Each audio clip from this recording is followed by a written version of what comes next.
ketika ada keinginan untuk menuju third-termism.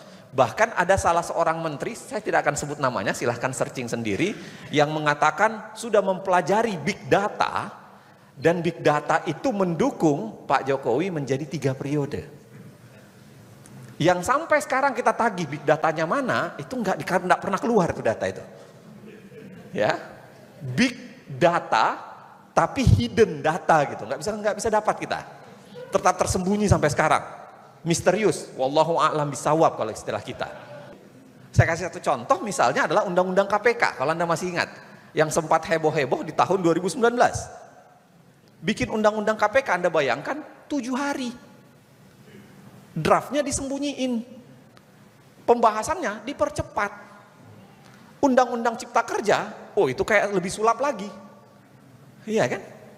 Bahkan ketika dilarang oleh negara, jangan bikin undang-undang dengan cara itu, bikin partisipasinya, diubah menjadi perpu sama pemerintah. Jadi seperti main kucing-kucingan gitu. Jadi jangan Anda pikirkan negara ini pasti baik, tidak perlu dicurigai, enggak. Itu yang pernah, kalau Anda lihat, pernah saya debatkan dengan beberapa menteri di acara ILC beberapa tahun yang lalu, ketika dia mengatakan, pokoknya percaya aja lah, negara pasti ngurusin kalian. Saya bilang omong kosong. Negara tidak bisa dipercaya dengan begitu lagi sekarang.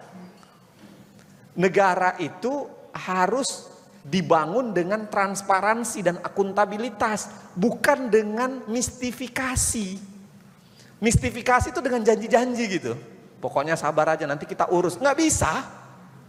Publik itu harus lihat, intangible, bisa dilihat apa yang dilakukan. Ya, jadi ya Anda nggak bisa mengukur dengan janji-janji gitu. Anda tidak bisa mengukur dengan pidato. Anda tidak bisa mengukur dengan omon-omon. Filipina agak copy paste dengan Indonesia, agak mirip kan? Pasangannya mirip banget tuh, ya kan? Anak mantan presiden menikah dengan anak mantan pejabat lama gitu, ya kan? Dia Filipina, dan kita udah lihat Filipina bagaimana terjadi, mereka saling ancam mengancam membunuh. Saya berdoa mudah-mudahan tidak terjadi di Indonesia. Ya, saya nggak tahu, mungkin malah ada yang berdoa terjadi. Wallahu alam, itu urusan kalian gitu. Biasanya negara-negara yang tidak demokratis itu pembicaraan kuasanya lebih banyak dibanding pembicaraan soal haknya. Kalau dikatakan negara hukum adalah negara berbasis hukum, bagaimana kalau hukumnya dibuat secara brengsek? Bagaimana kalau hukumnya dibuat secara menindas?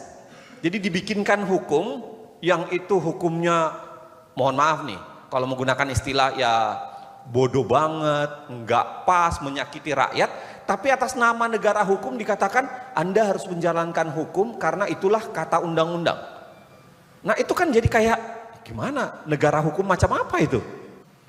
Dia bikinkan aturan yang membenarkan itu. Sejarah di Indonesia mendapatkan banyak sekali yang seperti itu. Misalnya pengangkatan presiden sebagai presiden seumur hidup. Salah satu penyebab negara gagal dalam buku itu mengatakan apa? Salah satu penyebabnya ya, salah satu, ada banyak tentu saja. Salah satunya adalah karena negara yang kaya sumber daya itu biasanya pemerintahnya berubah menjadi para pemburu rente. Pemburu rente itu adalah pencari keuntungan.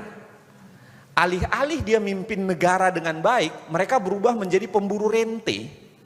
Mereka ikut memasukkan usaha mereka, mencari keuntungan dari usaha mereka dengan cara apa? Label bajunya baju negara. Itu yang disebut secara istilah misalnya adalah peng-peng. Pengusaha sekaligus penguasa. Dia bikin aturan, bahkan kalau ada aturan yang menghalangi itu diubah. Ya. Kalau ada aturan yang menghalangi misalnya anak presiden untuk maju, harus diubah. Karena itu adalah bagian dari proses yang harus dilakukan. Jadi troubleshooternya adalah apapun yang diatur oleh hukum, sepanjang menguntungkan dia akan dilakukan, kalau tidak menguntungkan dia akan ubah. Yang terjadi di kita kemarin sebaliknya kan, malah pork barrelnya naik, presidennya malah kala itu ya, presidennya malah pede bilang saya boleh kampanye untuk orang lain gitu. Itu yang Anda kalau nonton film Dirty Vote saya kira akan paham detail ya. Di film itu kita jelaskan panjang kali lebar. Silahkan Anda akses itu. Saya nggak minta Anda nonton karena penonton kami sudah 38 juta. Nah, buzzer kira-kira bekerja dengan cara itu. Memanufaktur konsen. Memaksa Anda ya untuk konsen. Dan itu dimanufaktur. Dan itu buatan. Dan itu terjadi di pemilu. Bukan sebagai materi kampanye, tapi materi disinformasi. KPK itu dibunuh secara sistematis. Saya tulis di Kompas beberapa hari yang lalu, ya, saya ingin mengatakan jangan-jangan ini saatnya kita bicara soal pembubaran KPK deh. Jangan-jangan kita bikin KPK, disuruh KPK untuk memperbaiki kejaksaan dan kepolisian, tapi ternyata hampir semua isinya orang KPK itu dari kejaksaan dan kepolisian. Penyidiknya itu 80-an% dari kepolisian, sisanya dari kejaksaan. Ya apa? Unique selling produknya apa? USP-nya apa kira-kira gitu? Kok disamain? Karena coba bayangkan, ada salah seorang pejabat negara yang mengatakan korupsi itu perlu. Nanti ada searching sendiri ya. Saya tidak akan sebut nama. Sebut saja Bunga misalnya, atau apapun itu ya. Ada seorang pejabat dulu mengatakan korupsi itu perlu karena korupsi itu adalah oli pembangunan. Pembangunan hanya bisa bekerja kalau ada korupsi. Sekarang pejabat itu sudah menjadi menteri di kementerian sekarang. Anda cari sendiri. Ya, kalau dia konsisten dengan itu berarti dia akan melakukan korupsi karena itu adalah oli pembangunan. Kalau dia konsisten dengan pandangannya itu. Ya, jadi Anda searching sendiri, cari sendiri namanya, saya nggak akan sebut nama. Saya harus mengatakan ini karena saya selalu mengatakan Partai Buruh sebenarnya salah satu harapan. Kalau ada anggota Partai Buruh di sini, saya titipkan, saya pemilih Partai Buruh. Saya memilih untuk DPR Partai Buruh, DPRD tingkat 1 Partai Buruh, dan DPRD tingkat 2 Partai Buruh. Kenapa? Karena saya bayangkan secara ideologis mereka lah yang bisa melawan itu. Tapi baru diumumkan siapa presiden langsung menyatakan dukungan, aduh itu lemah saya. Lemes saya merasa gagal menjadi pemilih gitu. Maka menteri yang menurut batasan undang-undang hanya boleh 34, tiba-tiba diterabas menjadi unlimited. Unlimited. Ya. Tiba-tiba sekarang pejabat menteri dan setingkat menteri itu 100-an lebih. Kenapa? Karena harus dibagi seluas-luasnya. Tidak peduli orangnya apa, sepanjang menguntungkan, sepanjang sudah mengentertain, dikasih. Makanya rontoklah satu barusan kemarin kan. Iya kan? Rontoklah satu, mengundurkan diri. Kita tinggal hitung nih kerontokannya karena seperti apa. Walaupun saya tidak berdoa untuk itu. Misalnya ya, untuk mendapatkan gelar akademik tertentu, dia kan harus melakukan 3 tridharma itu. Kapan ngurus negaranya kalau tridharmanya dilakukan? Kita aja yang dosen murni, itu pontang-panting dengan tridharma kan? Pontang-panting Pak. Saya percaya penyakit republik ini itu bukan problem personal, tapi problem struktural. Misalnya, kemiskinan itu bukan problem personal. Kalau problem personal kemiskinan itu ya karena dia malas bekerja, ya mungkin boleh jadi ada, tapi bukan itu problem utamanya. Problem utamanya adalah karena dimiskinkan oleh kebijakan kan.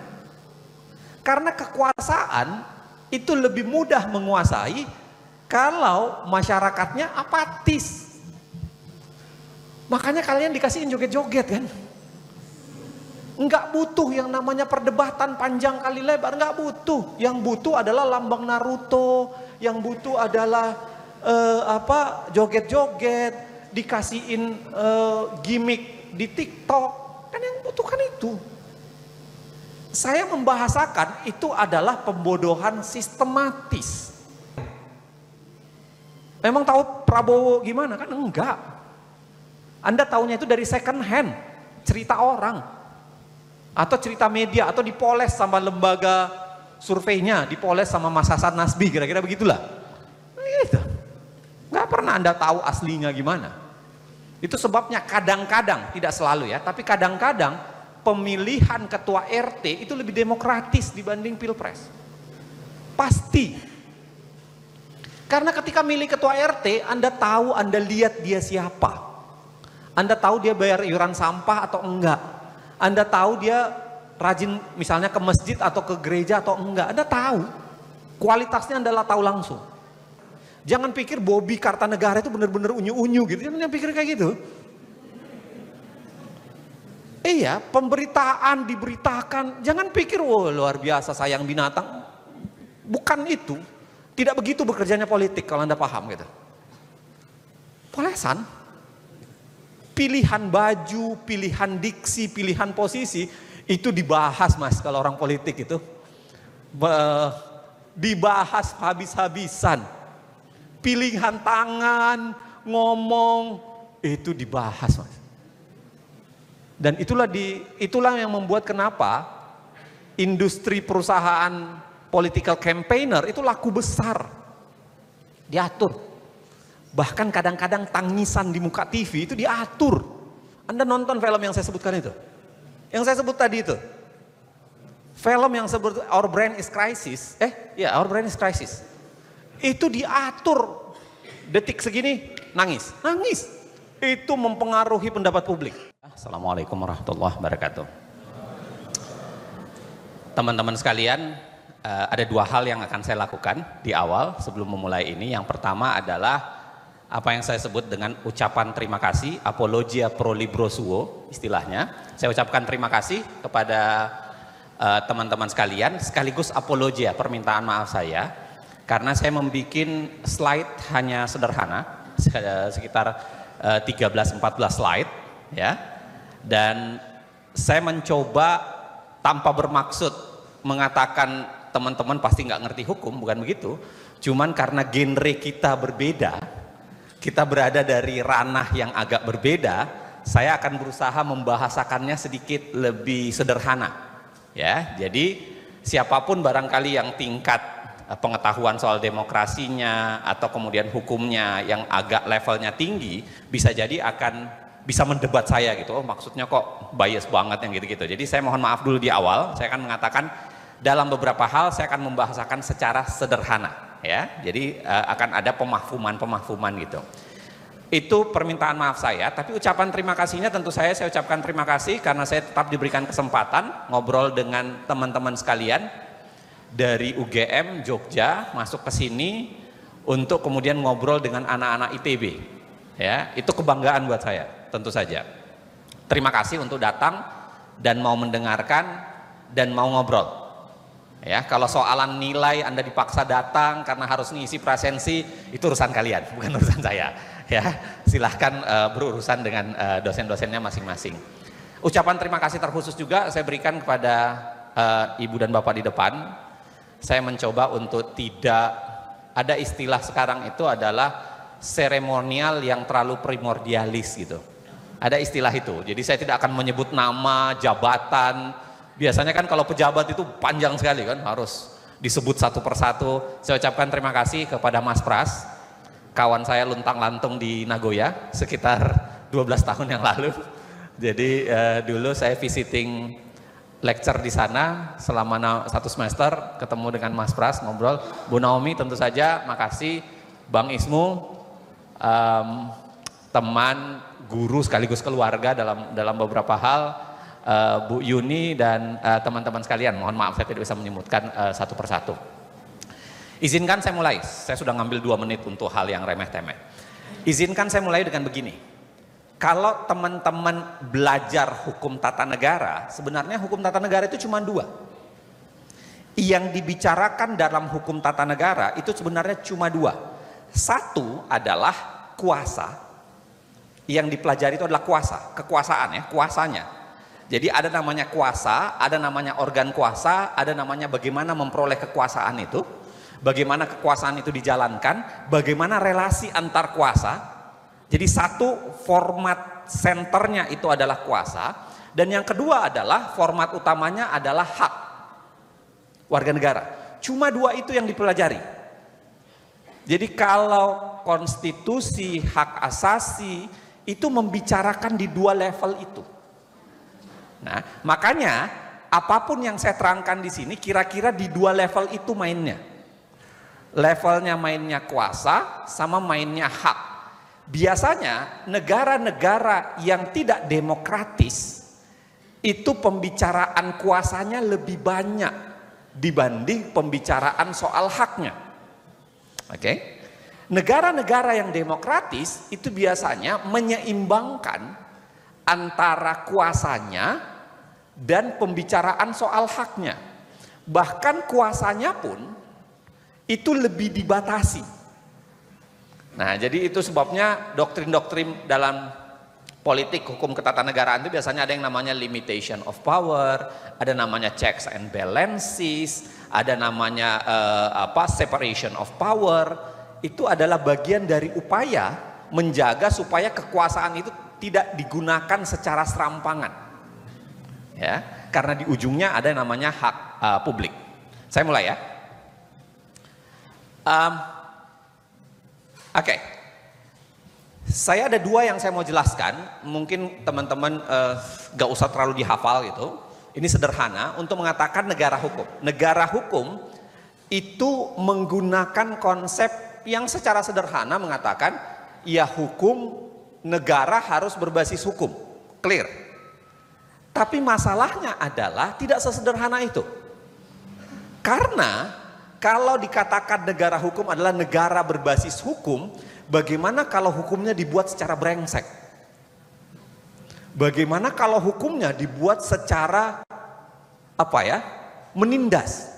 Jadi dibikinkan hukum yang itu hukumnya, mohon maaf nih, kalau menggunakan istilah ya bodoh banget, nggak pas, menyakiti rakyat, tapi atas nama negara hukum dikatakan Anda harus menjalankan hukum karena itulah kata undang-undang.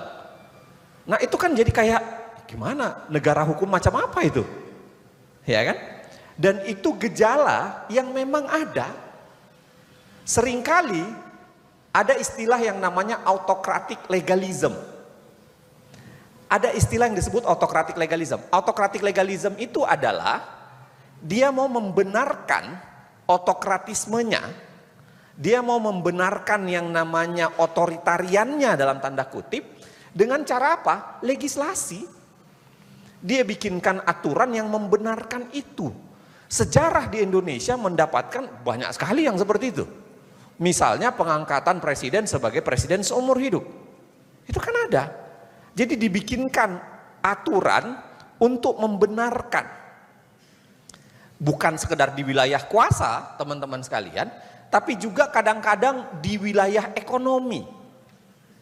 Dibikinkan aturan yang mempermudah dia untuk merampas atau mengambil uang. Ya, makanya teman-teman sekalian, ada buku bagus yang saya kira teman-teman bisa baca, itu ditulis oleh Darren Acemoglu. Acemoglu saya kira pemenang Nobel sekarang ya, di wilayah ekonomi, politik gitu. Dia nulis buku bagus, ada 4 seri, tapi salah satu seri yang paling menarik itu adalah mengapa negara gagal. Dia menjelaskan mengapa negara gagal. Salah satu penyebab negara gagal dalam buku itu mengatakan apa? Salah satu penyebabnya ya, salah satu, ada banyak tentu saja. Salah satunya adalah karena negara yang kaya sumber daya itu biasanya pemerintahnya berubah menjadi para pemburu rente. Pemburu rente itu adalah pencari keuntungan. Alih-alih dia mimpin negara dengan baik, mereka berubah menjadi pemburu rente. Mereka ikut memasukkan usaha mereka, mencari keuntungan dari usaha mereka dengan cara apa? Label bajunya baju negara. Itu yang disebut secara istilah misalnya adalah peng-peng. Pengusaha sekaligus penguasa. Jadi dijabat di satu orang. Dia punya usaha, untuk membenarkan usahanya, dia labeli dengan penguasa. Dia labeli dengan aturan. Itu yang menyebabkan gejala kalau negara-negara gagal itu biasanya karena itu tadi. Negaranya, aparat negaranya berubah menjadi para pemburu rente. Ya kan? Itu salah satu negara gagal. Ada banyak di buku itu dijelaskan beberapa negara yang mengalami itu. Nah, kalau kita tarik lagi kembali ke Indonesia, apa itu negara hukum? Maka tidak mungkin sesederhana kita katakan negara yang berbasis pada hukum. Itu sebabnya kenapa saya tampilkan cara pandang Brian Tamanaha. Dia mengatakan kalau kita lihat negara itu berbasis hukum saja, maka itu negara yang istilahnya terlalu formal dan thinner dan tidak substantif. Itu yang di kotak paling atas tuh, rule by law. Kalau law as instrument of government action, ya iya, itu juga pengertian negara hukum, tapi negara hukum yang terlalu formal, terlalu sederhana. Bagi Brian, bagi Tamanaha, dia mengatakan harusnya nggak gitu. Harusnya jangan begitu, karena kalau menggunakan logika rule by law yang sangat thinner dan terlalu formal itu, bisa tercipta itu tadi, bisa tercipta orang-orang yang akan mengkhianati kan? Dia bikin aturan untuk menguntungkan dirinya sendiri. Dia bikin aturan, bahkan kalau ada aturan yang menghalangi itu diubah. Ya. Kalau ada aturan yang menghalangi misalnya anak presiden untuk maju, harus diubah. Karena itu adalah bagian dari proses yang harus dilakukan. Jadi troubleshooternya adalah apapun yang diatur oleh hukum, sepanjang menguntungkan dia akan dilakukan, kalau tidak menguntungkan dia akan ubah. Makanya kalau Anda lihat tawarannya Brian Tamanaha, itu adalah harusnya tidak hanya sekedar berkonsep formal version, yang dia bilang tikernya itu adalah democracy and legality, tapi juga dia bilang substantive version, harusnya adalah social welfare. Maka kalau Anda lihat demokrasi formal versionnya versus versi Brian Tamanaha, dia bilang begini, demokrasi and legality yang itu ada isinya consent determines. Jadi ada kesepakatan yang dibuat publik. Itu sebabnya negara hukum biasanya partisipasinya harusnya tinggi. Partisipasinya harusnya tinggi. Ketika bikin aturan harusnya publik ditanyain, apalagi kalau bikin undang-undang. Kalau bikin undang-undang itu kan harusnya publik ditanyain. Kalau bikin undang-undang itu ada 4 hal yang saya nulis dalam buku saya, Politik Hukum. Kalau Anda bikin undang-undang itu ada 4 hal ya kerja-kerja yang dilakukan. Kerja teknokrasi. Teknokrasi itu maksudnya kerja-kerja ya riset, ya kan? Makanya ada namanya naskah akademis, biasanya kalau bikin undang-undang. Ada namanya kerja politis, karena memang ya namanya undang-undang partai politik yang bahas, ada perdebatan di dalamnya. Ada namanya kerja ideologis, karena menyesuaikan dengan Pancasila Undang-Undang Dasar.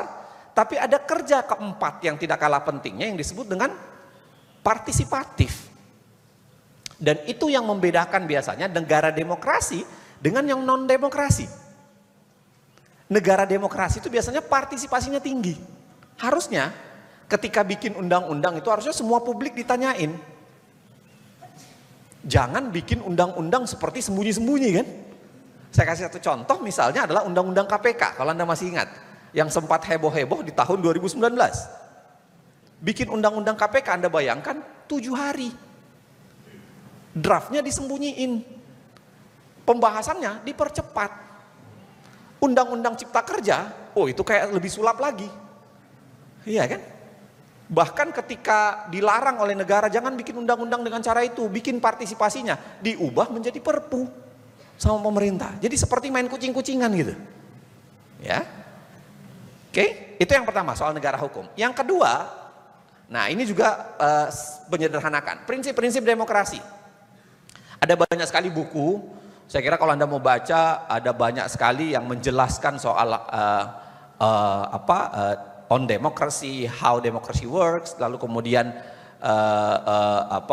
how democracy die. Ada banyak sekali buku-buku yang menjelaskan kenapa demokrasi. Tapi sederhananya kalau mau diringkaskan, satu dua hal yang paling kuat, persis yang saya bicarakan tadi adalah pembicaraan soal kekuasaannya yang dibatasi, kekuasaannya yang dikekang, misalnya pemisahan, konstitusional, berdasarkan hukum, peradilannya harus independen, pemerintahannya harus mayoritas, pemilihan umum yang bebas gitu ya.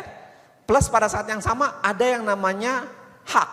Hak itu misalnya dijaga, hak dan kebebasan itu dijaga. Misalnya hak untuk berserikat berkumpul, partai politiknya harus ada. Hak untuk menyatakan pendapat, persnya harus bebas. Hak asasi manusia dan kelompok minoritas harus dilindungi, maka ada perlindungan terhadap itu. Ada pengakuan terhadap minoritas, harus ada itu. Yang kira-kira gitu. Ya, jadi untuk menyederhanakan. Jadi teman-teman, sebelum saya melanjutkan, dua hal yang harus Anda ingat dalam konsep hukum tata negara kaitan dengan demokrasi, hukum, dan ketatanegaraan. Satu adalah kuasa. Kuasa harus dibatasi, kuasa tidak boleh menyimpang, kuasa tidak boleh digunakan serampangan. Itu gunanya konstitusi, orang tidak boleh bergerak di luar dari konstitusi. Ya. Yang kedua adalah hak. Hak publik harus dijaga. Ya. Hak publik harus dijaga, bukan sekedar apa yang diatur di undang-undang, tapi hak-hak yang langsung bisa dinikmati dan bisa diukur, measurable. Ya. Next. Nah, saya mau bicara yang kedua adalah tantangan. Apa tantangan buat negara-negara demokrasi hukum? Yang pertama, ya, tadi kan Anda sudah ingat ya, yang namanya salah satu ciri negara hukum demokratis itu ada namanya pembatasan kekuasaan. Kenapa kekuasaan itu harus dibatasi? Karena kekuasaan itu berbahaya. Kekuasaan itu meninabobokkan. Kekuasaan itu melenakan. Makanya saya tidak akan mengatakan itu terjadi di Indonesia saja ya. Bukan terjadi sekedar di Jokowi saja ya. Di seluruh dunia ya, kekuasaan itu relatif begitu. Makanya ada istilah yang paling dikenal semua orang, Lord Acton, power tends to corrupt and absolute power tends to corrupt absolutely. Karena kekuasaan itu memang berbahaya. Makanya pembicaraan dasar dari kekuasaan itu adalah bagaimana mengontrol kekuasaan. Salah satunya kekuasaan itu dibatasi bukan sekedar jumlah kekuasaannya, tapi jumlah tahun dia berkuasa. Harus dibatasi. Karena jangan terlalu lama. Tidak boleh terlalu lama. Terlalu lama itu berbahaya. Ya. Nah, itu sebabnya salah satu penyakit panjang nih kalau saya ceritakan soal sistem pemerintahan presidensil ya. Tapi salah satu penyakit di sistem presidensil itu adalah godaan otoriternya tinggi. Itu jamak di banyak negara, pengalaman sudah membuktikan gejala otoritarianismenya tinggi. Apalagi kalau dia didukung oleh partai politik terlalu kuat. Atau ada barisan publik yang mau menjadi barisan berani matinya. Gitu ya. Itu akan membuat gejala, biasanya gabungan antara dukungan partai politik terlalu kuat dan popularitas yang terlalu tinggi itu pasti menggoda seseorang menjadi otoriter. Bukan khas Indonesia. Anda bisa bayangkan Indonesia, tapi bukan khas Indonesia. Itu terjadi di semua negara. Saya kasih contoh misalnya Ronald Reagan di Amerika. Ronald Reagan itu saat itu, siapa yang tidak kenal Ronald Reagan? Pada saat itu ya, artis aktor film cowboy terkenal, ganteng, nyalon presiden. Dia terpilih, kalau di Amerika itu sistemnya agak dua ya, ada popular vote dengan ada electoral vote gitu. Dia terpilih dengan popular vote yang tinggi sekali, electoral vote-nya hampir 100%. Tergoda. Kenapa? Karena dua tarian maut itu. Popularitas tinggi, ya, karena ada barisan pendukung yang berani mati, ya kan? Saya nggak akan menyebutkan nama ya, saya nggak akan menyebutkan barisannya gitu. Biasanya ada tuh. Dan biasanya setelah pemilu kan dikonversi menjadi pejabat-pejabat tertentu itu kan. Biasanya begitu tuh. Dan yang kedua adalah partai politik. Makanya kenapa di negara-negara yang oposisinya mati, itu pasti godaan otoriternya tinggi sekali. Kalau gejala oposisinya mati. Oposisi tidak harus formil. Ya, tidak harus formil dalam bentuk partai politik, enggak. Oposisi jalanan, oposisi mahasiswa, oposisi media, itu tetap penting. Kalau gejala itu rendah, godaan otoriternya pasti tinggi. Terjadi dimanapun. Makanya ada istilah yang disebut dengan third termism. Gejala mau menambah jabatan. Tidak cukup 2, mau jadi 3. Seringkali malah tidak cukup 3, mau ditambah menjadi seumur hidup. Banyak sekali negara yang mengalami itu. West Afrika, Sub-Sahara saya kira banyak banget. Juga di beberapa negara Eropa. Beberapa jurnal itu menyebutkan misalnya Rusia, Turki. Ya, bagaimana mereka karena sudah berkuasa lama, populer, didukung banyak orang, itu bahkan berani mengubah konstitusi. Saya kira Indonesia di tahun 2022-2023 pembicaranya juga itu kan. Sempat heboh-heboh soal itu. Ketika ada keinginan untuk menuju third termism, bahkan ada salah seorang menteri, saya tidak akan sebut namanya, silahkan searching sendiri, yang mengatakan sudah mempelajari big data, dan big data itu mendukung Pak Jokowi menjadi 3 periode. Yang sampai sekarang kita tagih big datanya mana, itu nggak pernah keluar tuh data itu. Ya, big data tapi hidden data gitu, nggak bisa dapat kita, tetap tersembunyi sampai sekarang, misterius, wallahu a'lam bisawab kalau istilah kita. Nah, tapi gejala itu tinggi. Kenapa? Saya bilang tadi ya, teman-teman harus ingat 2 godaan terbesar. Ketika partai politik mati, mendukung terlalu besar, plus ketika popularitas terlalu tinggi. Itu pasti godaannya tinggi sekali. Bahkan kalau Anda baca beberapa literatur, misalnya Agamben, dia menuliskan bahwa yang bahaya dari itu adalah ketika dia menambah lagi dengan mengatakan bahwa dengan alasan keadaan krisis, kekuasaannya mau ditambah. Itu gejala. Lagi-lagi bukan khas Indonesia. Krisis itu adalah cara untuk melanggar batasan hak dan demokrasi dengan cara mendaruratkan sesuatu. Makanya biasanya rajin mengeluarkan perpu-perpu tuh, yang kadang-kadang kita perdebatkan apa urgensinya. Itu kan upaya menggeser sesuatu yang harusnya demokratis dibuat. Nah, teman-teman baca misalnya Agamben, State of Exception. Itu bagus banget, sederhana kalau Anda ya buku itu nggak ada yang sederhana sih buku kalau mau dipahami. Memang saya ada banyak hal yang dibahas secara menarik untuk menjelaskan bahwa gejala otoritarianisme itu bangkit karena keadaan darurat. Makanya kenapa? Ini yang menjelaskan, salah satu penjelasan mengapa gejala otoritarianisme, gejala demokrasi menurun, decline demokrasi, gejala penguatan kelompok kanan di berbagai negara itu terjadi sekarang. Bukan khas Indonesia lah. Negara-negara Eropa mengalami itu. Filipina Anda sudah tahu sebelumnya. Filipina agak copy paste dengan Indonesia. Agak mirip kan? Pasangannya mirip banget tuh. Ya kan? Anak mantan presiden menikah dengan anak mantan pejabat lama gitu.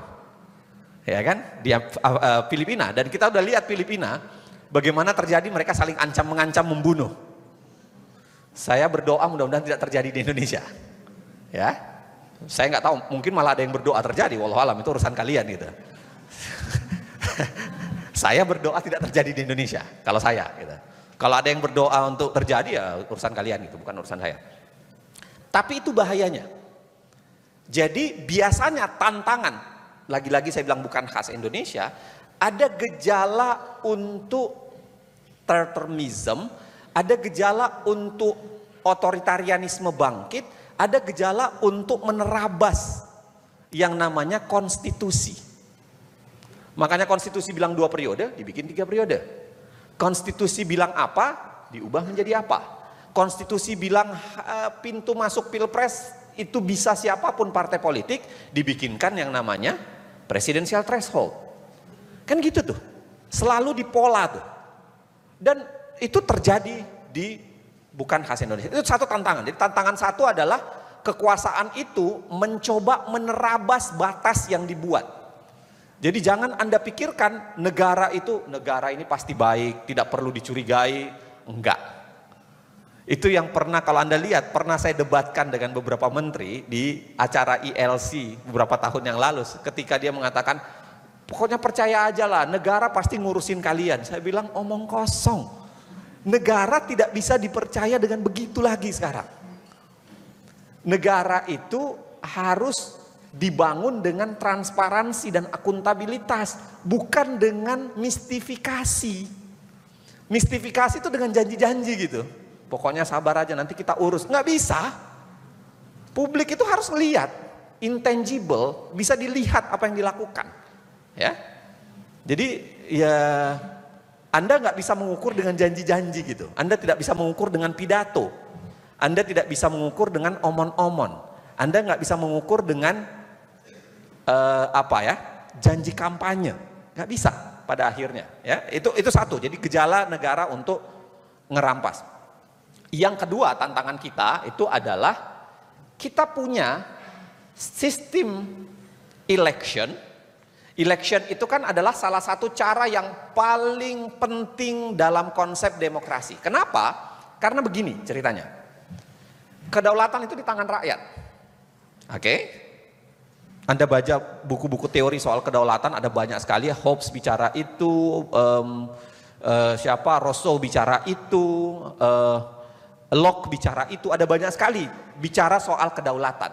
Kedaulatan itu sebenarnya milik rakyat dalam konsep demokrasi. Ya kan? Dalam konsep demokrasi, kedaulatan itu milik kita.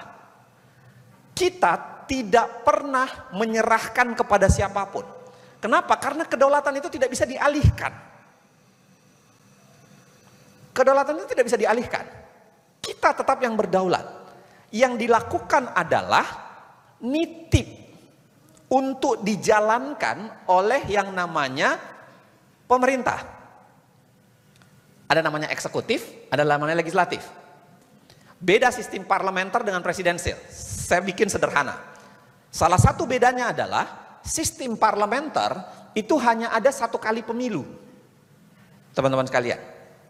Makanya negara-negara dengan sistem parlementer itu cuma 1 kali pemilu. Pemilu memilih anggota parlemennya saja. Kalau parlemennya sudah terbentuk, maka parlemennya akan melahirkan eksekutifnya. Dia tunjuk yang namanya Perdana Menteri. Oke? Hanya 1 kali pemilu. Nggak ada 2 kali pemilu. Makanya dalam sistem parlementer, ya, biasanya Perdana Menterinya, khususnya Westminster System ya, Perdana Menterinya itu pasti sekaligus anggota parlemen. Karena dia primus inter pares di parlemen, orang yang paling utama di parlemen. Itu jadi Perdana Menteri. Dalam sistem presidensil seperti Indonesia, itu wajib 2 kali pemilu. Pemilu memilih anggota parlemen tersendiri, memilih presiden tersendiri. Makanya dalam sistem presidensil, kita bisa mengatakan presiden itu juga wakil rakyat. Ya. Kenapa? Karena dia dipilih langsung oleh rakyat. Malah melalui dapil yang lebih gede. Kalau dapilnya parlemen kan kecil-kecil. DPD cuma satu provinsi. Kalau dapilnya DPR hanya ya malah dapilnya lebih kecil-kecil lagi. Presiden itu dapilnya satu negara. Oke, itu sebabnya presiden juga bisa dikatakan sebagai perwakilan rakyat. Nah, masalahnya adalah itu adalah cara kita ngasihin, pinjamin untuk dijalankan, diurus kedaulatan, diurus apa yang kita inginkan. Tapi masalahnya seringkali pemilunya yang didistorsi, pemilunya yang dirusak, sehingga proses penitipannya itu tidak persis sama seperti yang mau kita titipkan. Ada banyak proses distorsinya, ya. Ada beberapa diantaranya. Satu yang paling besar itu adalah money politics. Dalam kasus Indonesia, ya, data-data banyak sekali menjelaskan bahwa Indonesia itu terburuk ketiga. Misalnya Muhtamin Muhtadi ketiga setelah Benin dan Angola. Belum lagi itu baru money politics dalam konteks bribes, ya. Belum lagi dengan bribes yang seakan-akan disah melalui apa? Apa yang disebut dengan pork barrel. Pork barrel Anda tahu, gentong babi. Gentong babi itu sejarahnya adalah dulu kaum kolonial itu atau orang penguasa itu lemparin daging babi yang sudah diawetkan, yang sudah diasinkan, itu dilempar tuh untuk menjaga kesetiaan rakyat pada dia. Kalau Anda lihat kasus pemilu kemarin 2024, ada gejala peningkatan pork barrel yang luar biasa. Saya nggak usah sebut, ya, Anda tahulah. Ada peningkatan pork barrel yang luar biasa dibanding dengan pemilu sebelumnya. Pemilu sebelumnya juga selalu meningkat. Jadi seakan-akan ada yang namanya suap yang fully haram. Fully haram maksudnya yang bribes, ya. Anda dibayar 200, 300. Kalau di Bandung harga pasarannya berapa? Hah? Ada pelaku nggak? Harga pasaran berapa? Saya nggak tahu, ya. Tapi 1:3. Jadi kalau temuannya Muhtadi itu 1 di antara 3 orang mengaku pernah ditawari. Kira-kira gitu. Itu yang fully haram. Yang setengah-setengah haram, ya yang agak subhat-subhat, itu yang disebut dengan pork barrel. Dan pork barrel itu direstui dengan anggaran negara, kan? Kekuasaan biasanya menggunakan itu. Itu sebabnya, ya, bahayanya kekuasaan itu harusnya dibatasi ketika menjelang pemilu. Kenapa? Karena seorang presiden sangat mungkin menggunakan APBN-nya untuk dia supaya dia bisa re-elected atau supaya dia bisa menunjuk orang tertentu, lalu kemudian dia biayain orang itu dengan pork barrel. Di banyak negara dengan sistem presidensil dikenal istilah lame duck, bebek pincang. Kalau presiden sudah akan masuk masa pemilu, presidennya itu dipincangkan, dibuat tidak boleh menggunakan anggaran sebesar-besarnya. Yang terjadi di kita kemarin sebaliknya, kan? Malah pork barrelnya naik, presidennya malah kala itu, ya, presidennya malah pede bilang saya boleh kampanye untuk orang lain gitu. Itu yang Anda kalau nonton film Dirty Vote saya kira akan paham detail, ya. Di film itu kita jelaskan panjang kali lebar. Silahkan Anda akses itu. Saya nggak minta Anda nonton karena penonton kami sudah 38 juta.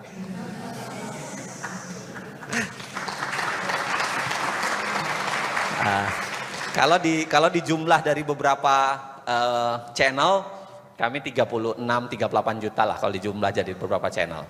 Jadi tapi itu free. Kami tidak memungut sedikit pun monetisasi. Karena itu kita anggap sebagai pendidikan publik. Jadi monetnya nol tuh. Nggak ada kita dapat sedikit pun. Yang kedua, pemilu distorsi itu, waktu saya 21 menit, saya masih punya beberapa slide, saya akan coba cepat ya. Supaya seakan-akan nggak gloomy, mudah-mudahan sudah masih ada harapan gitu ya. Yang kedua adalah hoax dan disinformasi. Pemilu kita itu didistorsi oleh itu. Salah satu pendistorsi terbaik yang terjadi belakangan dalam pemilu, bukan sekedar Indonesia, itu adalah penggunaan buzzer, pendengung. Kalau Anda baca Noam Chomsky, walaupun konteksnya berbeda, sedikit berbeda ya, dia menggunakan istilah apa yang disebut dengan manufacturing consent. Jadi biasanya konsen itu dimanufaktur. Nah, buzzer kira-kira bekerja dengan cara itu. Memanufaktur konsen, memaksa Anda ya untuk konsen, dan itu dimanufaktur, dan itu buatan, dan itu terjadi di pemilu, bukan sebagai materi kampanye, tapi materi disinformasi, dipakai tuh, ya. Ada lagi aparatur menggunakan aparat, ya. Dan tiadanya lemdak yang saya bilang tadi. Jadi yang kedua gini, kalau tadi saya bilang yang pertama adalah soalan kekuasaan itu mencoba menerabas aturan, maka yang kedua tantangan kita adalah cara kita nitip kepada penguasa itu didistorsi juga. Sehingga kadang-kadang yang kita inginkan bukan itu yang jadi. Nah, apa tantangan yang ketiga? Lembaganya dirusak. Saya ingin menceritakan begini ya, karena kekuasaan negara terlalu besar, maka seringkali kita bikin negara-negara sampiran. Ada apa yang disebut dengan secara teori menjadi lembaga negara independen. Lembaga negara independen itu sebenarnya adalah bagaimana menguatkan, sedikit menurunkan peran negara dan menaikkan peran masyarakat sipil melalui bikin lembaga-lembaga negara yang isinya itu adalah banyak perwakilan masyarakat sipil. Oke? Dan digunakan untuk mengawasi negara. Itu sebabnya kalau Anda lihat ya baik-baik ya, di Amerika udah lama, awal abad 19, awal abad ke-20 sudah banyak. Di Indonesia itu mulai banyak pasca amandemen 2000. Kan banyak sekali tuh lembaga-lembaga negara independen lahir. Ada KPK, ada KY, ada Komnas HAM, ada KPU, ada Bawaslu, ada banyak sekali. Itu diharapkan sebagai apa? Sebagai pengontrol kekuasaan yang terlalu besar. Itu sebabnya hampir semua lembaga negara itu lahir dengan menyapih. Anda tahu istilah menyapih ya? Atau membagi kekuasaan yang dulu dipegang oleh negara. KPU lahir itu ngambil penyelenggara pemilu yang dulu dipegang oleh pemerintah. KPK lahir itu mengambil pemberantasan korupsi yang dulu dipegang kejaksaan kepolisian. Komnas HAM lahir itu mengambil peran yang dulu diperankan oleh Kementerian Kehakiman. Kan gitu tuh, disapih, dibikinkan lembaga tersendiri. Nah, kita memulai itu, reformasi memulai itu di tahun 2099 sampai 2002. Tapi satu persatu itu dirusak. Satu persatu dirusak. Coba bayangkan anggota KPU misalnya yang harusnya bekerja untuk mengawal proses pemilu menjadi lebih jujur dan adil, itu ikut menjadi pemain. Dalam kasus 2024. Nah, bukan sekedar KPK, bukan sekedar KPU, KPK. KPK itu dibunuh secara sistematis. Saya tulis di Kompas beberapa hari yang lalu, ya. Saya ingin mengatakan jangan-jangan ini saatnya kita bicara soal pembubaran KPK deh. Jangan-jangan. Karena dulu KPK dibangun itu dengan asumsi-asumsi. Kita bangun KPK itu dengan asumsi. Asumsinya salah satunya adalah apa? Kita bikin KPK, kita bikin kepolisian, kita bikin kejaksaan, Kita suruh mereka berlomba untuk melakukan pemberantasan korupsi. Semacam kompetisi. Ini logika kompetisi. Ya semacam fastabikul khairat gitu kira-kira. Berlomba-lomba dalam kebaikan. Berlomba-lombalah untuk bikin kebaikan gitu. Tapi ternyata kan enggak. Kan enggak tercipta itu. Satu. Yang kedua, kita bikin lembaga khusus. Kita kasih kewenangan spesial supaya melakukan upaya pemberantasan korupsi secara spesial, tapi ternyata spesialitasnya kan dihilangkan. Dia tidak lagi independen, dibuang. Dia bagian, malah ditaruh menjadi bagian dari pemerintah. KPK itu. Dia kalau mau menyadap nggak bisa sederhana biasa lagi, harus izin. Kalau dia mau melakukan hal-hal tertentu itu juga dibatasi. Iya, apa makna luar biasanya? Kalau kemudian, nah yang paling pokok adalah kan gini nih, kita mau memperbaiki kejaksaan dan kepolisian. Saya tulis dalam tulisan ini, kita bikin KPK, disuruh KPK untuk memperbaiki kejaksaan dan kepolisian. Tapi ternyata hampir semua isinya orang KPK itu dari kejaksaan dan kepolisian. Penyidiknya itu 80-an% dari kepolisian, sisanya dari kejaksaan. Ya apa? Unique selling produknya apa? USP-nya apa kira-kira gitu? Kok disamain? Dan hasilnya harapannya kita adalah kejaksaan dan kepolisian itu menjadi KPK. Yang terjadi sekarang adalah KPK menjadi kejaksaan dan kepolisian gitu. Itu sebabnya saya katakan institusionalisasi itu dilemahkan. Sebenarnya ada satu kabar menariknya. Ketika kita bikin institusi-institusi untuk ngawasi negara, ada satu, kan tadi saya bicara eksekutif legislatif, ada satu lembaga yang diidealkan, ini secara konteks ketatanegaraan, untuk melakukan pengawasan. Itu yang disebut dengan kekuasaan yudikatif. Oke? Dalam kasus kita adalah Mahkamah Agung dan Mahkamah Konstitusi. Tapi masalahnya adalah kekuasaannya juga dirusak gitu. Kekuasaan Mahkamah Agung dan Mahkamah Konstitusi itu dirusak. Mahkamah Agung sudah berantakan duluan kan? Mahkamah Konstitusi itu juga digerogoti. Makanya terjadi kasus kemarin kan, yang saya kira anak ITB juga turun loh. Ini anak ITB juga turun kan. Kasus kemarin ketika apa?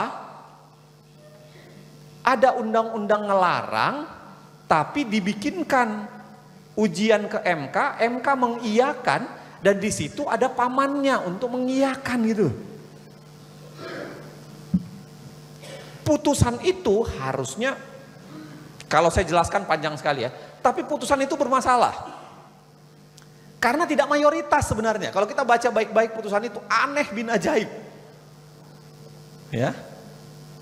Mahkamah Konstitusi dalam tanda kutip tertentu bisa dianggap sebagai mahkamah keanehan pada saat itu. Aneh bin ajaib. 4 orang menolak, mengatakan tidak bisa begini.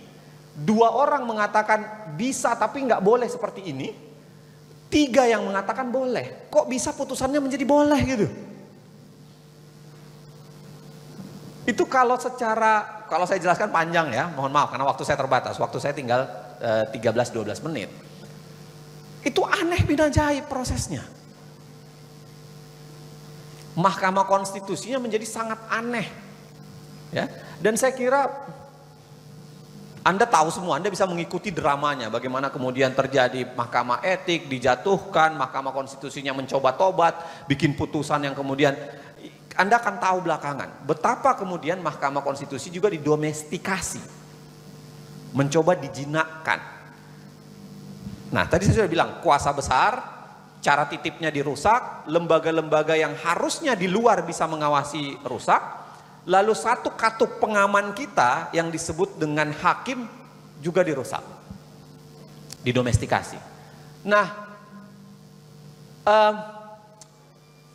ada hal yang pasti ya, negara hukum demokrasi itu ternyata makin melemah. Satu faktor yang paling kuat melemahkan itu adalah korupsi.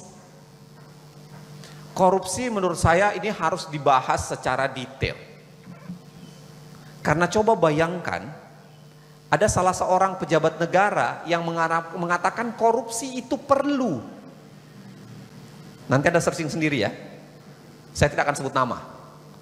Sebut saja Bunga misalnya, atau apapun itu ya. Ada seorang pejabat dulu mengatakan korupsi itu perlu karena korupsi itu adalah oli pembangunan. Pembangunan hanya bisa bekerja kalau ada korupsi. Sekarang pejabat itu sudah menjadi menteri di kementerian sekarang. Anda cari sendiri. Ya, kalau dia konsisten dengan itu berarti dia akan melakukan korupsi karena itu adalah oli pembangunan. Kalau dia konsisten dengan pandangannya itu. Ya, jadi Anda searching sendiri, cari sendiri namanya, saya nggak akan sebut nama. Nah, korupsi ini saya kira panjang ya, saya akan jelaskan panjang. Ada banyak sekali dampaknya, ada banyak riset-riset yang menjelaskan bagaimana dampak korupsi, ada mengancam eksistensi pemerintahan, ada menyuburkan terorisme dan ekstremisme, ada meningkatkan ketimpangan ekonomi, ada menghambat implementasi kebijakan, ada mendistorsi penyusunan kebijakan, ada menghambat pertumbuhan ekonomi, ada banyak sekali nih dampak-dampak korupsi. Akar permasalahan korupsi juga di Indonesia saya kira ada banyak sekali. Ada banyak sekali tulisan, disertasi, riset, laporan, jurnal yang menjelaskan bagaimana akar permasalahan korupsi. Nah, salah satu yang menarik ya, yang mungkin akan saya mention di sini adalah warisan oligarki. Nah, teman-teman sekalian begini nih, supaya Anda mengenal oligarki. Oligarki itu adalah sekelompok orang yang punya akses pada kekuasaan ekonomi. Jadi dia berbeda dengan elit. Elit bisa jadi seorang elit, tapi belum tentu dia punya akses terhadap ekonomi. Elit itu biasanya sudah spesial tuh. Tapi kalau dia sekaligus oligark, itu besar sekali peluangnya dia untuk menguasai negara. Caranya apa? Makanya oligarki itu kalau dalam istilahnya Jeffrey Winters, dia bilang sebagai wealth defense industry. Dia mempertahankan kekayaannya dengan cara ya apapun. Dia bisa beli negaranya, ya, dia bisa beli siapa kandidatnya, maka ketika kandidat itu menang, dia harus BEP dong, break even point dong, maka dia harus dikembalikan itu ke dia, kekuasaan uangnya itu. Nah, kira-kira sederhananya oligarki bekerja dengan cara itu. Oligarki itu bekerja di sistem negara-negara yang kaya sumber daya biasanya. Karena mereka tuh yang punya akses kepada sumber daya dan mereka bisa melakukan pembiayaan secara luar biasa. Dalam kasus kita Indonesia, nah kita nggak bisa melawan itu dengan baik. Kenapa? Karena kaum oligarknya tidak punya lawan. Di Eropa Barat misalnya, apakah tidak ada oligarki? Ada. Tapi kenapa mereka cenderung bisa ditahan? Ya karena sistem politiknya masih menyisakan peluang untuk itu. Kalau Anda dengarkan Fedi Hadis misalnya menjelaskan, di negara-negara Eropa, kenapa kemudian oligarkinya bisa ditahan? Itu karena masih kuat yang namanya kelompok kiri, kaum sosialis, atau kemudian partai buruh. Prasyarat itu yang tidak ada di kita kan? Sosialisme komunisme dibunuh paksa di tahun 66, ya kan? Dan partai buruhnya, mohon maaf, agak berat kita bicara partai buruh. Saya harus mengatakan ini karena saya selalu mengatakan partai buruh sebenarnya salah satu harapan. Kalau ada anggota partai buruh di sini, Saya titipkan, saya pemilih Partai Buruh. Saya memilih untuk DPR Partai Buruh, DPRD tingkat 1 Partai Buruh, dan DPRD tingkat 2 Partai Buruh. Kenapa? Karena saya bayangkan secara ideologis mereka lah yang bisa melawan itu. Tapi baru diumumkan siapa presiden langsung menyatakan dukungan, aduh itu lemah saya. Lemes saya merasa gagal menjadi pemilih gitu. Nah tapi syarat itu nggak ada, dan itu yang mengakibatkan oligarki menjadi tinggi, oligarki menjadi kuat. Demokrasi tidak bisa berjalan dengan baik. Ya. Nah, data ini menurut saya menarik. Data ini menurut saya menarik. Indonesia itu kalau Anda lihat, data ini, kalau Anda lihat data ini Indonesia, ya sebelum saya balik lagi ada Indonesia itu masuk di float demokrasi. Angkanya di 6-an. Ya. Tapi kalau kita jujur, kalau kita mau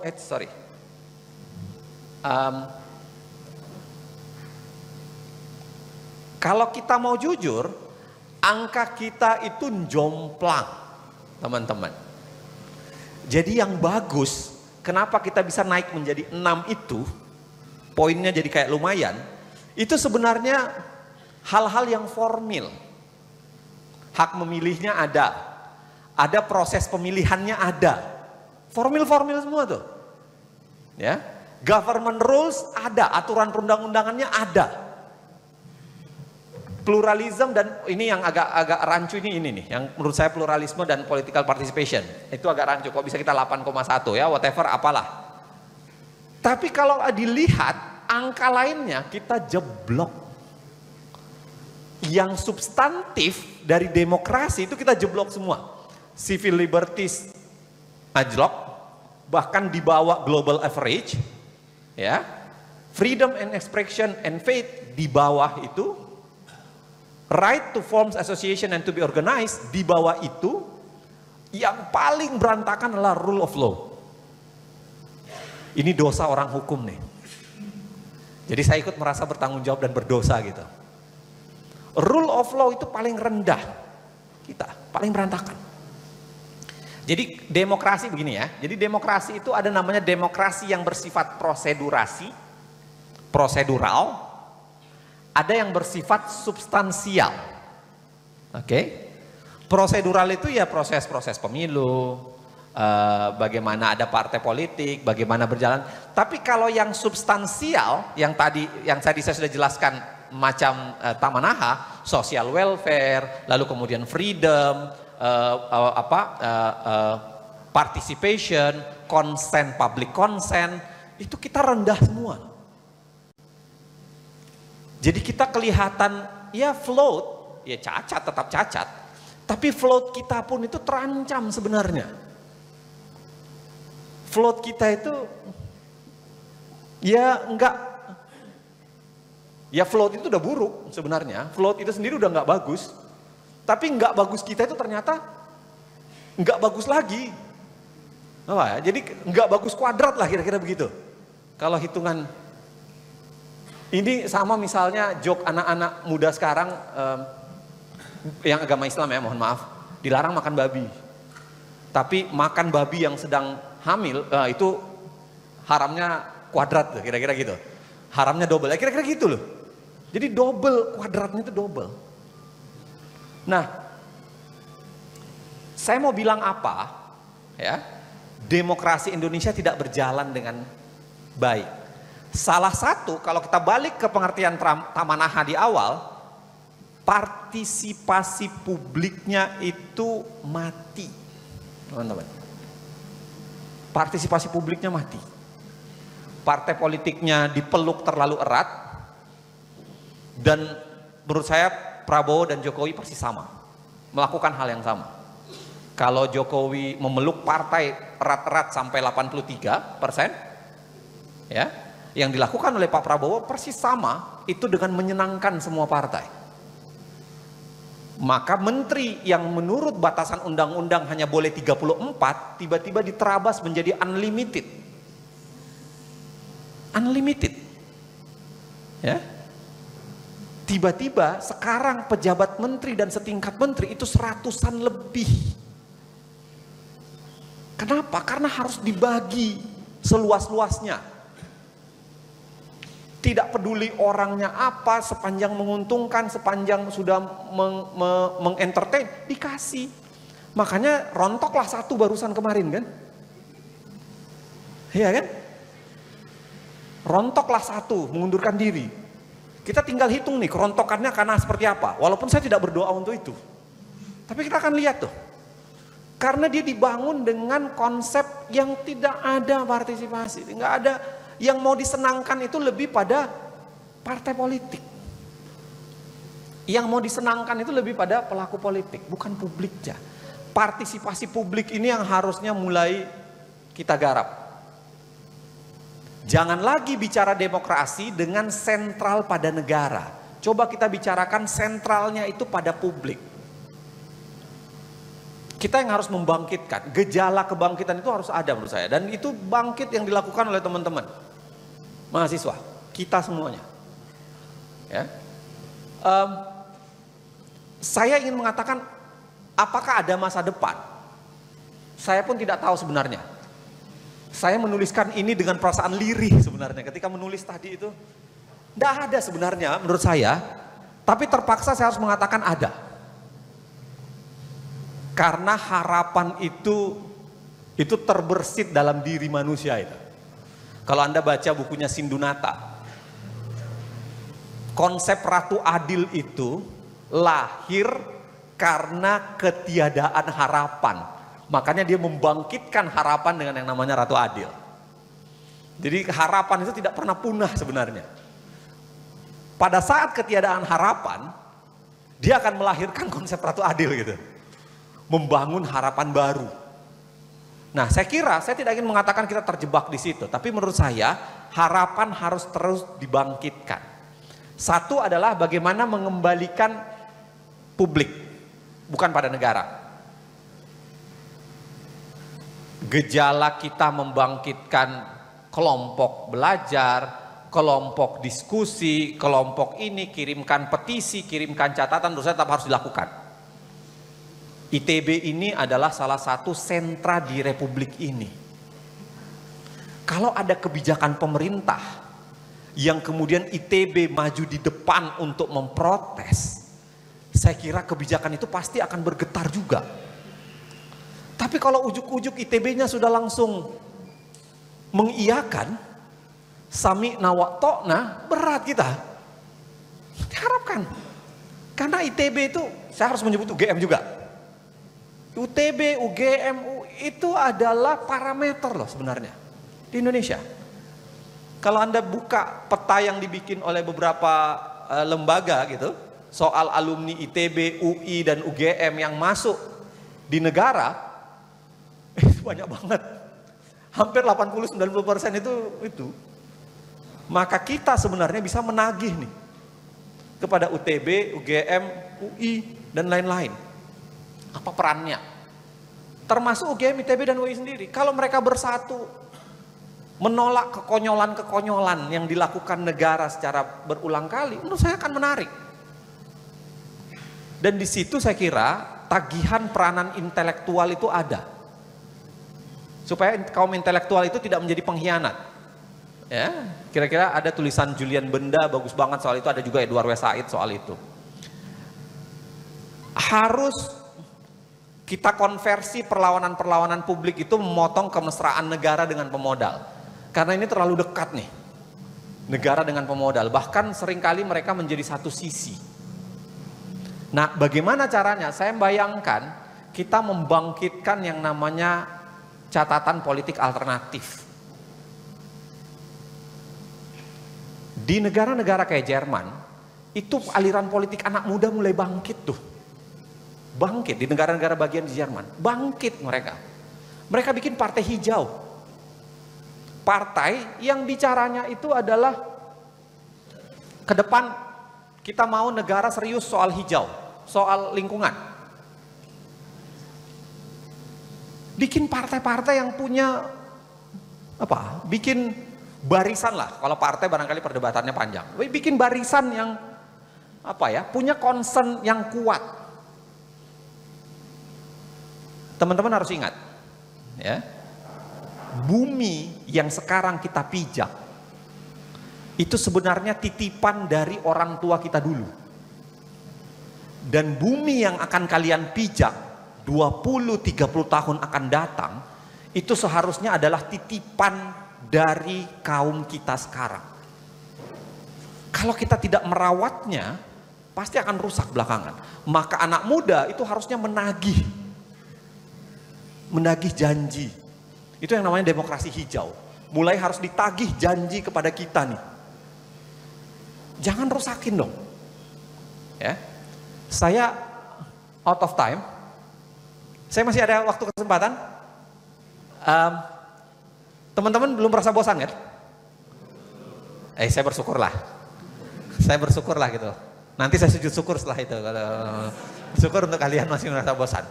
Tapi yang saya mau bilang adalah kita harus memulai perlawanan. Perlawanan itu tidak harus bakar-bakar ban, ribut, enggak. Mengorganisasikan perlawanan itu penting. Mengorganisasikan cara berpikir kritis, ya, berbasis dengan agenda yang kita bangun, mengembalikan yang namanya demokrasi ke publik. Kita yang bergerak, mau tidak mau harus mau. Kenapa? Karena kalau kita berharap demokrasi yang diperankan oleh negara, nggak akan jalan. Karena yang saya bilang tadi, memang akhirnya dia membutuhkan prasyarat. Izinkan saya jelaskan 2-3 menit untuk prasyarat-prasyarat itu. Kita semua harus bekerja. Saya mengatakan kita, bukan saya atau Anda. Saya mengatakan kita. Kita semua harus bergerak.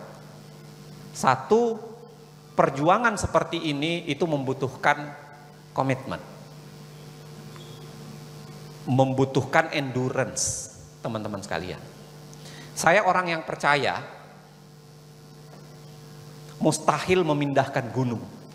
Mustahil enggak? Tapi saya punya keyakinan lain.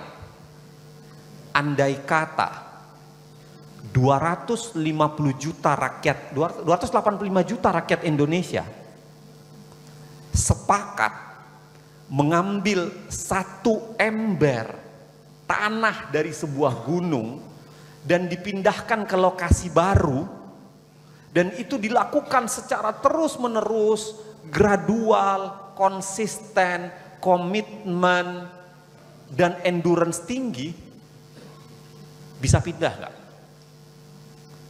Saya punya keyakinan bisa pindah. Itu soalnya it's a matter of time aja. Itu soal waktu saja kapan pindahnya.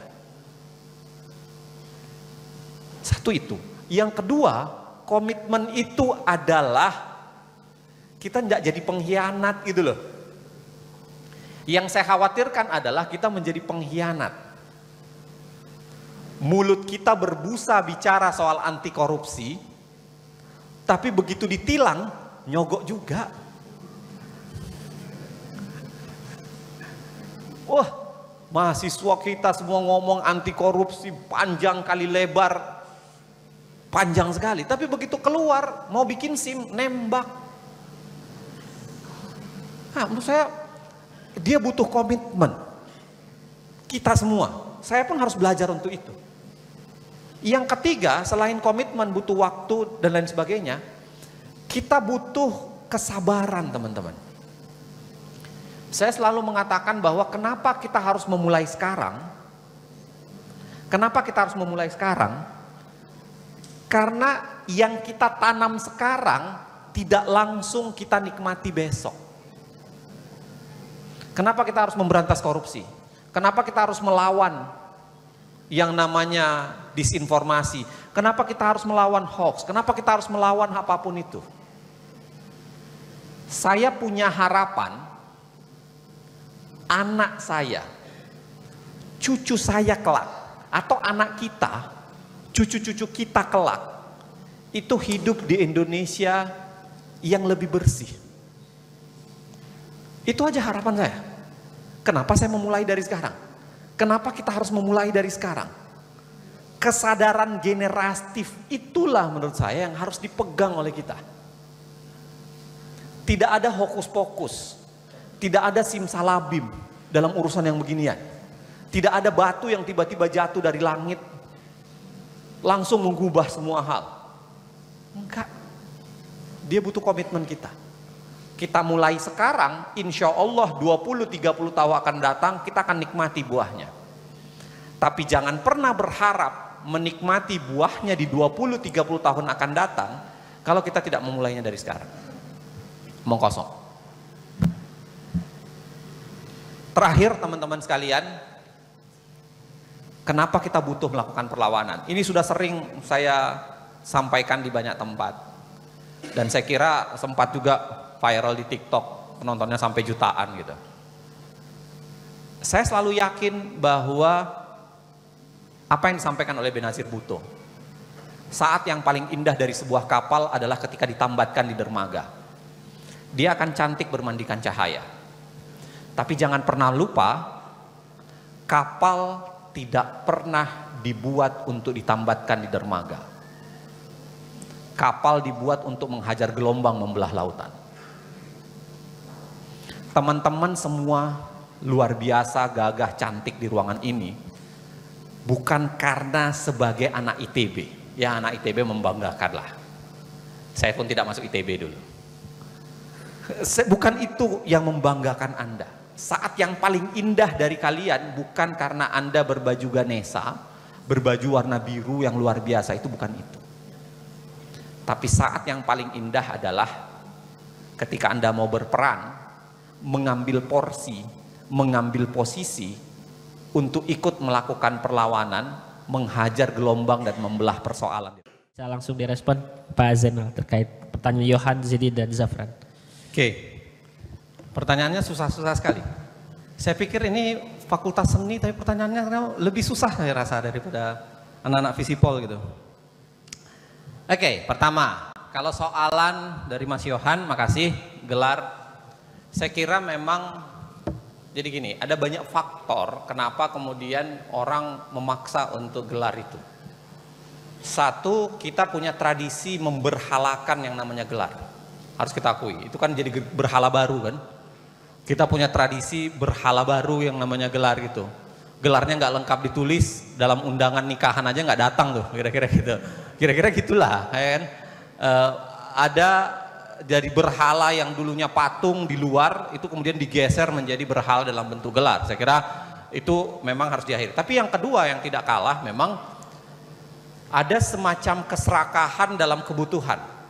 Kalau kita bicara soal kebutuhannya gaya Maslow ya, Abraham Maslow itu bicara soal kebutuhan primer, sekunder, lalu tertier, lalu kebutuhan-kebutuhan yang akan lebih penghargaan gitu. Saya kira pejabat kita itu mengalami itu, ya, sehingga seringkali memaksa diri untuk mendapatkan lagi yang namanya gelar. Kenapa saya katakan memaksakan diri? Karena akhirnya ya menggunakan joki untuk nulis, ya kan, atau kemudian mendapatkannya dengan cara hubungan kekuasaan gitu, dengan yang namanya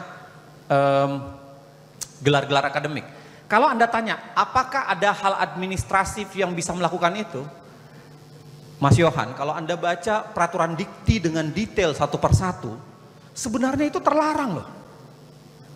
Sebenarnya itu semua terlarang. Itu semua yang diterabas. Jadi itu semua lahir dari sebuah proses. Misalnya ya, untuk mendapatkan gelar akademik tertentu, dia kan harus melakukan 3 tridharma itu. Kapan ngurus negaranya kalau tridharmanya dilakukan? Kita aja yang dosen murni itu pontang-panting dengan tridharma kan? Pontang-panting Pak. Seringkali bahkan sudah 1 semester udah pontang-panting, ketika dikonversi dalam nilai kum nggak cukup juga. Nggak cukup ternyata gitu. Kok bisa ada orang yang kerjanya ngurus negara tiba-tiba dia nggak pernah ngajar, tapi begitu kumnya langsung cukup gitu loh. Konversinya.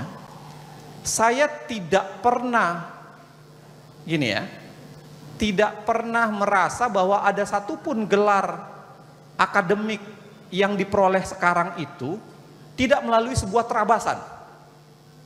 Anda lihat baik-baik, semua melalui terabasan tuh.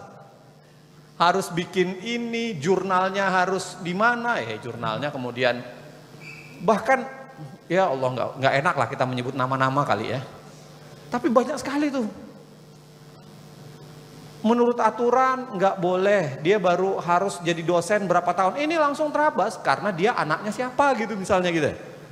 Nah saya kira ya, jadi bukan tidak ada hal administratif, tapi karena hal administratif itu dikalahkan oleh kepentingan.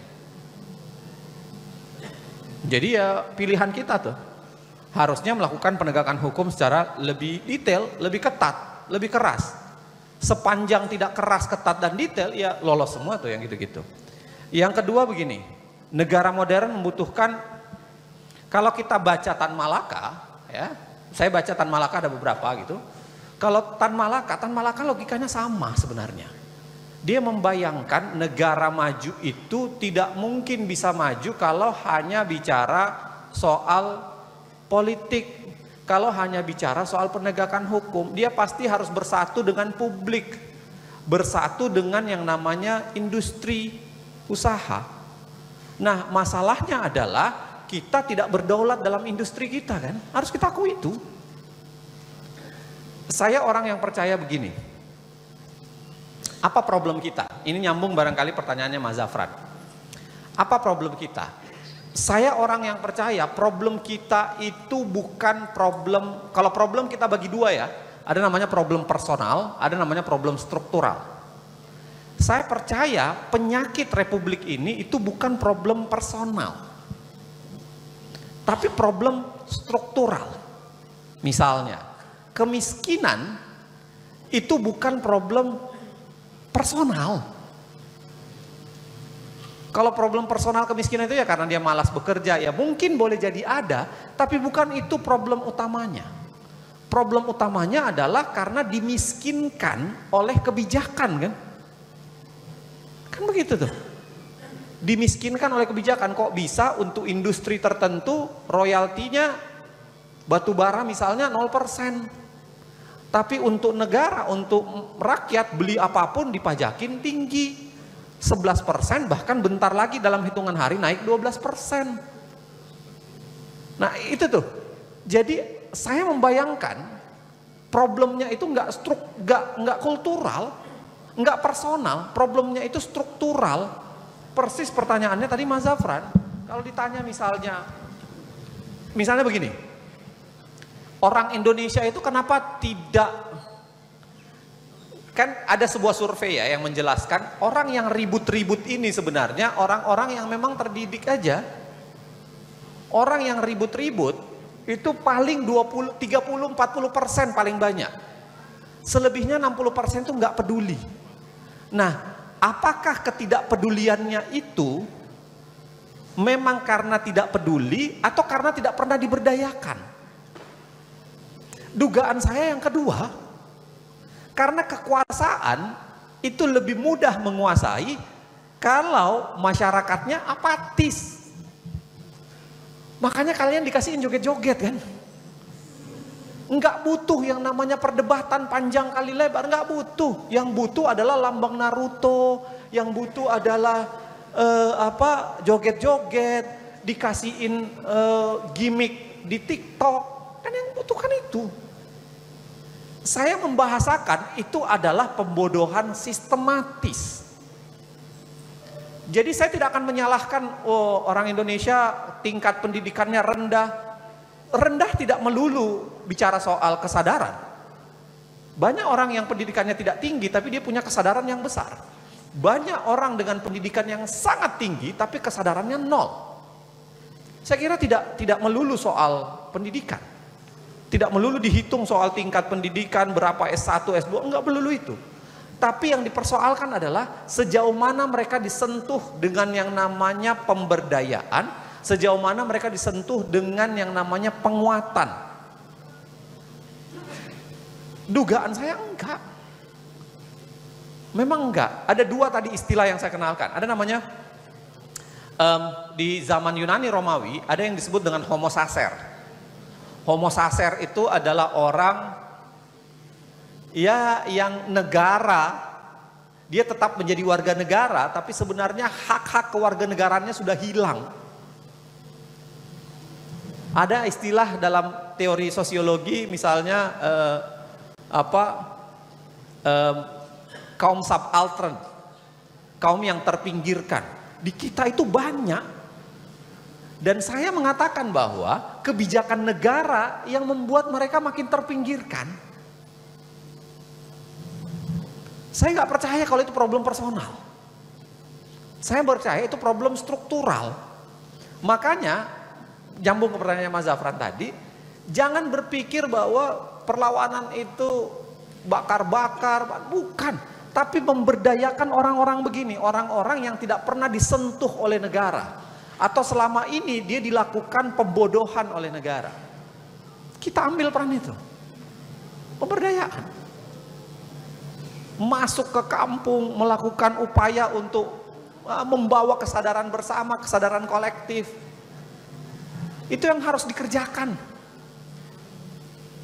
Terpaksa itu yang harus dikerjakan. Tidak perlu. Saya begini, kadang-kadang persis yang saya bilang tadi, kadang-kadang untuk yang beginian, resultnya itu bertahun-tahun akan datang. Revolusi Prancis itu dimulai bukan dari kekuatan senjata, enggak, kekuatan ngobrol-ngobrol di kafe. Membangun kesadaran bersama, ngobrol, cerita, lalu bertukar pikiran, mulai membangun. Lalu berapa ratus tahun kemudian baru terjadi kan? Itu yang saya bilang tadi, butuh endurance kita. Ayo lakukan. Kalau kita lakukan sekarang, 20 or 30 years dari sekarang, insya Allah akan bisa terjadi. Tapi kalau kita tidak mulai dari sekarang, omong kosong. Nggak akan terjadi. Nah, itu yang harus kita reproduksi. Semangat untuk apa? Melakukan pemberdayaan. Tidak perlu dalam sebuah, ya yang turun ke jalan. Teman-teman kalau belajar ilmu advokasi, itu kan harus membagi kerja-kerja kan. Yang turun ke jalan, yang melakukan lobby, yang siapin amunisi, kan harus kerja bareng. Mengorganisasi yang namanya publik. Nah, kerja-kerja itu yang harus kembali kita bangkitkan, menurut saya. Dari situ baru kemudian akan terbentuk kesadaran dan terbentuk kemampuan. Karena kenapa kenapa Indonesia tidak pegang industrinya sendiri? Ya selalu alasannya karena tidak punya modal, karena tidak punya kapasitas. Gimana caranya? Enggak, menurut saya. Enggak. Itu yang saya bilang tadi, kebijakanlah yang kemudian membuat seakan-akan. Kebijakanlah yang membuat itu seakan-akan bukan milik kita, tapi milik orang. Kenapa? Karena di situ ada peluang rente. Kalau ada investor asing, ada peluang rente. Kalau ada investor asing, ada peluang untuk mendapatkan keuntungan dengan cepat. Nah, itu problem kita menurut saya. Jadi bukan persoalan personal. Bukan persoalan 1-2 orang. Bukan persoalan, makasih mas. Bukan persoalan yang gitu-gitu loh. Jadi maksud saya naikin. Nah, kalau soal menggeser popular vote dengan electoral vote, itu di Amerika sendiri perdebatan mas. Mereka malah beberapa itu cemburu dengan model Indonesia.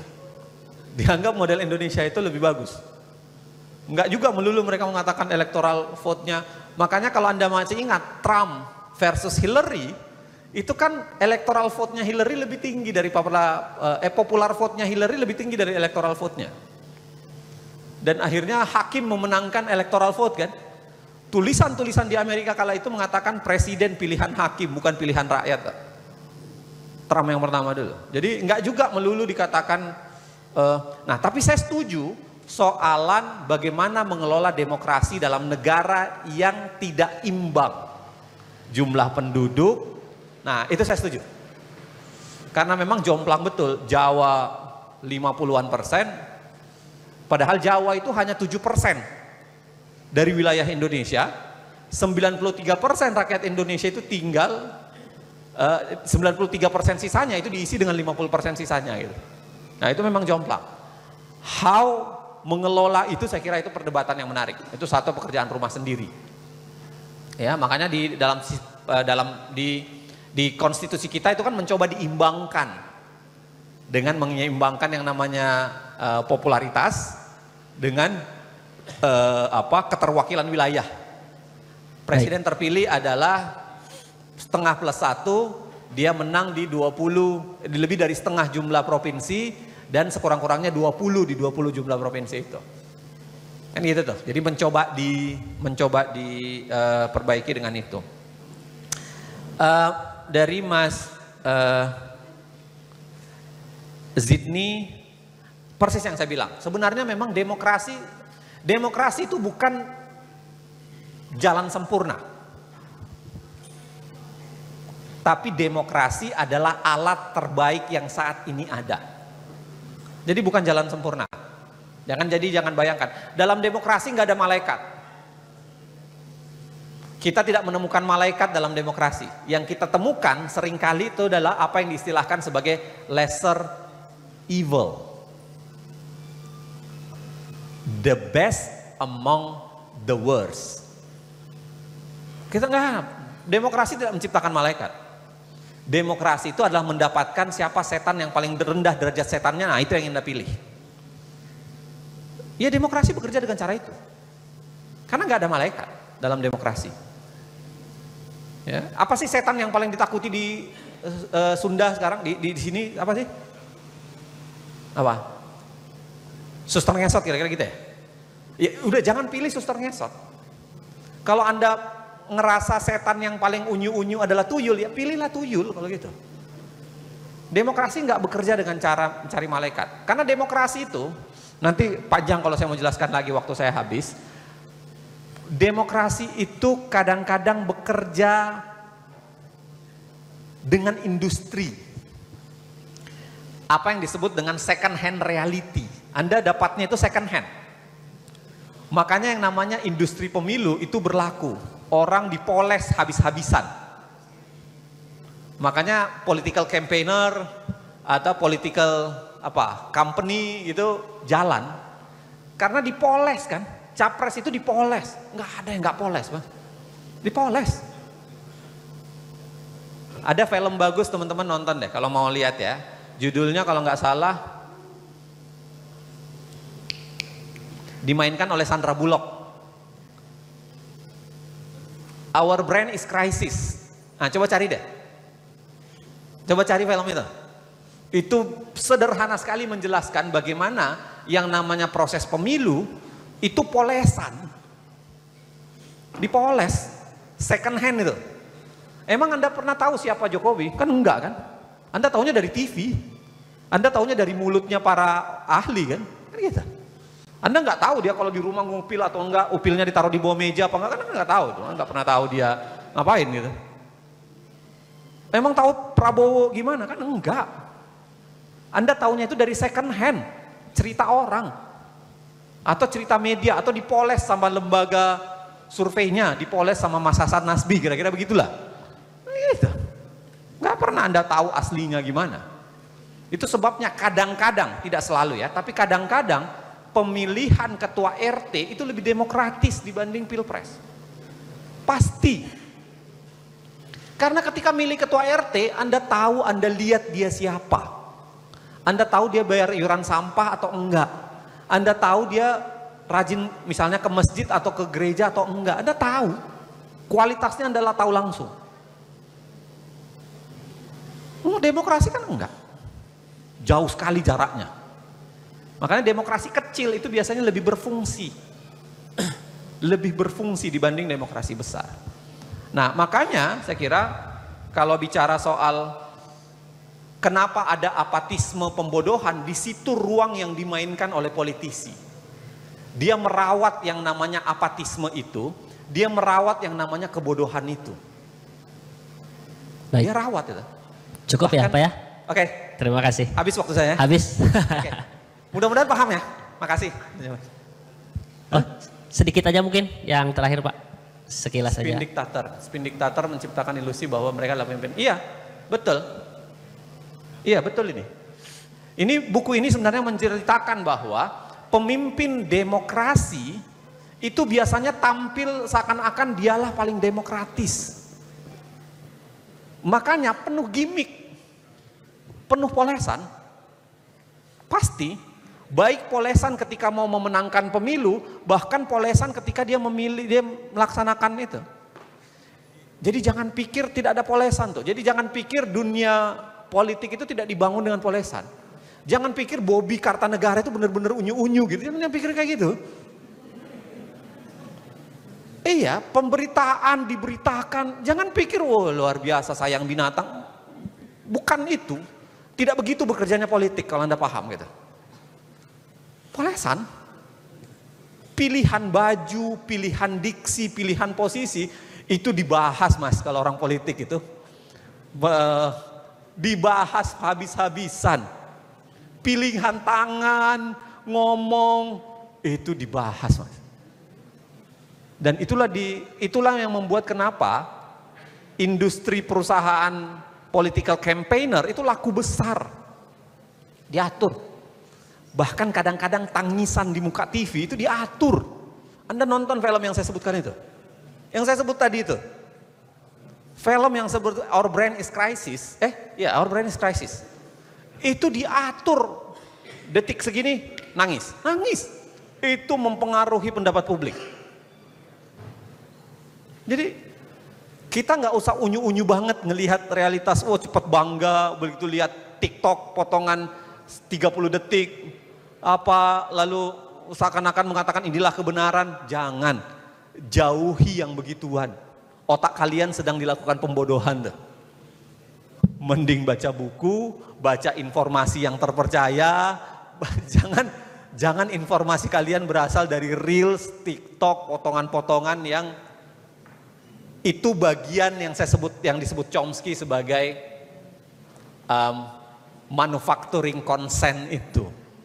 Tanpa sadar sebenarnya konsen, persetujuan kalian itu sedang dimanufaktur gitu. Gitu ya? Ya. Baik, terima kasih, tepuk tangan.